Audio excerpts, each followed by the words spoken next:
Hi! పెసరట్టుకి ఈ పచ్చడి లేకపోతే టేస్ట్ రాదు. క్రిస్పీగా ఉన్న పెసరట్టుని అల్లం పచ్చడితో ఒక్క బైట్ తింటే చాలు. Taste mind blowing. ఎలా చేయాలో చూద్దామా? ఇప్పుడు ఒక కప్పు ముడి పెసలు తీసుకొని దాంట్లో 1/4 కప్పు బియ్యంని బాగా వాష్ చేసి 2-3 టైమ్సు తగినన్ని నీరు పోసి నైట్ అంతా నానబెట్టాలి. మరుసటి రోజు మార్నింగు దాంట్లో ఒక ఆనియన్ కట్ చేసి చిన్న చిన్న పీసెస్‌ని వేయాలి. ప్లస్ ఒక గ్రీన్ చిల్లీని వేసి గ్రైండ్ చేసుకోవాలి. గ్రైండర్‌లో వేస్తే బాగొస్తుంది. గ్రైండ్ అయిన పిండిలో ఒక టేబుల్ సాల్ట్ వేసి కలిపి ఫ్రెష్‌గా పోసుకోవచ్చు. పులియనవసరం లేదండి ఈ పిండి. ఇప్పుడు ఒక ప్యాన్ తీసుకొని కొద్దిగా ఆయిల్ వేసి జీలకర్ర కొద్దిగా వేయించాలి. తర్వాత దాంట్లో చిన్నగా కట్ చేసుకున్న ఒక 2, 3 ఆనియన్స్‌ని వేసి 2-3 మినిట్స్ బాగా ఫ్రై చేసి సైడ్‌లో పెట్టుకోవాలి. ఇప్పుడు పెసరట్టు ఎలా చేయాలో చూద్దామా? ప్యాన్‌లో ఒక గరిటె దోస పిండి పోసి బాగా స్ప్రెడ్ చేయండి పల్చగా. దీనిపైన సన్నగా కట్ చేసి పెట్టుకున్నాం కదా ఆనియన్స్, దాన్ని వేసి గరిటెతో ప్రెస్ చేయాలండి. అప్పుడే ఆనియన్స్ పిండికి అతుక్కుంటుంది, రోస్ట్ అవుతుంది. ఒక టేబుల్ స్పూన్ ఆయిల్ వేసి సిమ్‌లో పెట్టి దోసని కాల్చాలండి. అప్పుడే పెసరట్టు మాడకుండా వస్తుంది. చూడండి ఎంత ఈజీగా వచ్చేస్తుందో. అంతేనండి. అయిపోయింది. క్రిస్పీ అయిన పెసరట్టు రెడీ. ఇంకొకసారి చెప్తాను చూడండి. ప్యాన్‌లో ఒక్క గరిటె పిండి వేసుకొని, పల్చగా స్ప్రెడ్ చేసుకొని, కట్ చేసి పెట్టుకున్న ఆనియన్స్ వేసి, గరిటెతో బాగా ప్రెస్ చేయండి.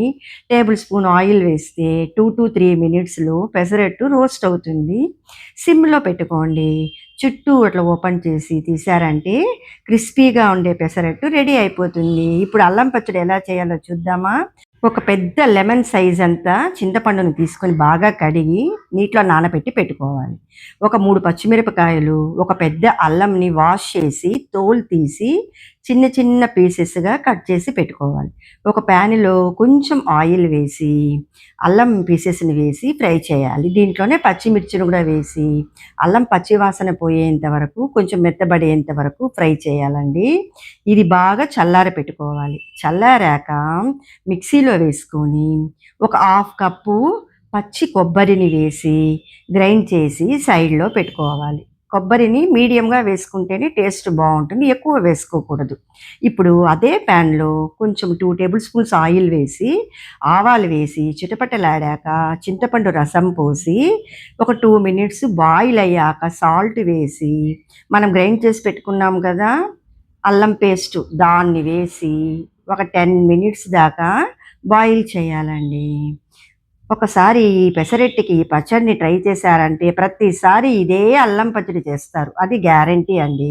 కొంచెం బెల్లము, ఇంగువ వేసి కలపాలి. ఇంట్లో సులభంగా చేసే ఈ మెథడ్‌ని వీడియోలో చూశారు కదా! ట్రై చేసి ఎలా వచ్చిందో కామెంట్ చేయండి. కారం, పులుపు, తియ్యటి రుచులతో ఈ పచ్చడి పెసరట్టు టేస్ట్‌ను డబుల్ చేస్తుంది.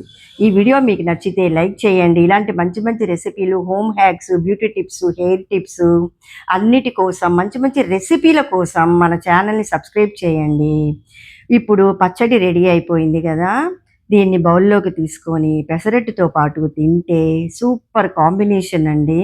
యాక్చువల్‌గా పెసరట్టు హెల్తీ బ్రేక్‌ఫాస్టు.